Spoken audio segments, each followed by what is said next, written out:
Shooting of 18-year-old Michael Brown in Ferguson, Missouri this past August. As you know, this case has been a national flashpoint. Michael Brown was unarmed when he was shot and killed by Officer Darren Wilson of the Ferguson Police Department. He was killed in the middle of the day, in the middle of the street, on a hot August day.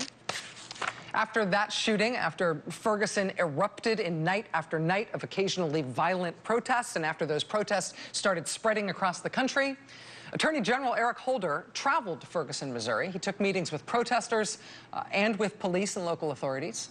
On that trip, he announced that in addition to the local criminal investigation into the officers' actions in that shooting, the federal Justice Department would also begin a federal civil rights investigation into the shooting.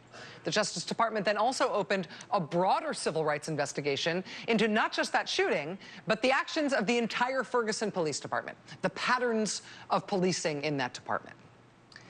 Well, after a St. Louis County grand jury in November decided not to indict Officer Darren Wilson on any charges related to Michael Brown's death, Attorney General Eric Holder announced that his department's federal investigation into that shooting remained ongoing. He said, quote, "The federal inquiry has been independent of the local one from the start and remains so now."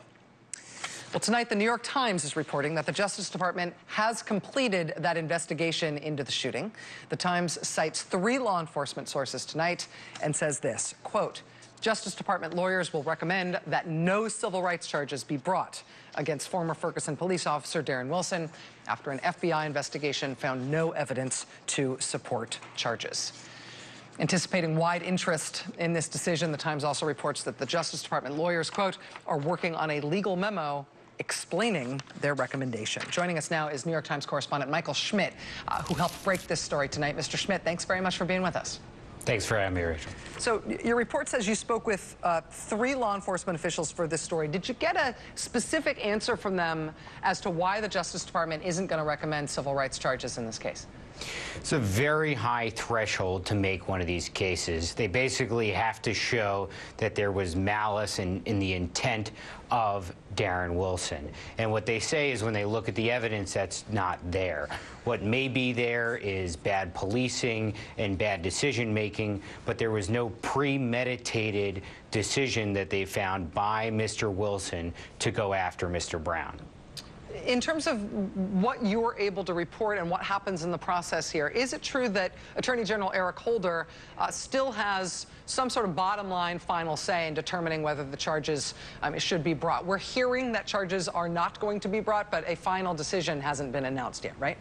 Look, it's not done until it's done, and anything could happen, but what did happen is that the FBI sent 40 agents in the days after the shooting to fan out in the neighborhood in Ferguson where the shooting happened. They interviewed 200 people, and they came back and they started to recreate what happened based on what they had, along with evidence that was given to them by the police department.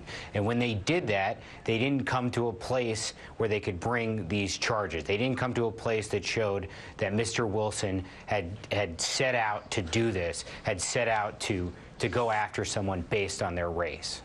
In terms of the timing now and why we're hearing about this now, is this at all related to the timing around the bigger issues at the Department of Justice, specifically Eric Holder planning to leave as Attorney General, the pending confirmation votes for the woman who President Obama has named as his successor? Is that at all tied to this? No, I don't think so. And we don't know when they're going to make this part public. But you have to remember there's the other part, which is the larger civil rights investigation. And will the Justice Department demand that there be a special independent overseer or judge to come in and say to the police department, you have to change your practices. You have to be more diverse. You can't stop people. You can't harass people in the way you were before. And that we don't really know the answer to. And if we're going to see action, it's much more likely there than it is on Mr. Wilson.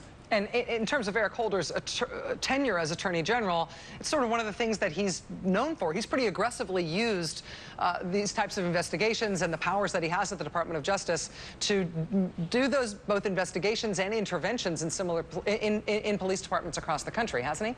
Correct. And they have a lot more leeway there. And there's a lot more to work with. They're looking at several years of police activity. In the case of the officer, they're just looking at this one incident and what happened there. And despite, the fact that maybe the officer made a lot of decisions wrong here, not great policing decisions, they weren't illegal based on federal law. And what happened was that the FBI found similar conclusions to what the local authorities did. And I don't know if that's going to change the minds of any people about this case, but that's certainly where we're going to end up. New York Times correspondent Michael Schmidt, thanks for helping us understand this tonight, and congratulations again on the scoop. Appreciate it.